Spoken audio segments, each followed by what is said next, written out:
ลองมาตัวแรกไปตัวไหนบนพันสีม่วงฮะจากเบิ่งดูตรงนี้ก่อนทำมาสักกล่อง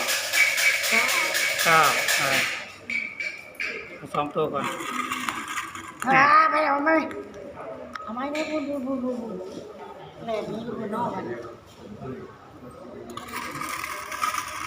คือว่าตัวที่สอง18ฮะ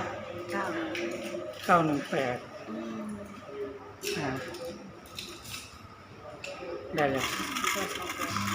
เอาสองตัวก่อน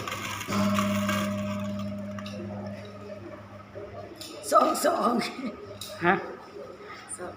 22 22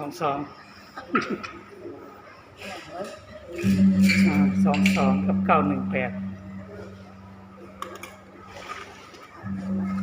เสียงซี่มันจังซี่นะ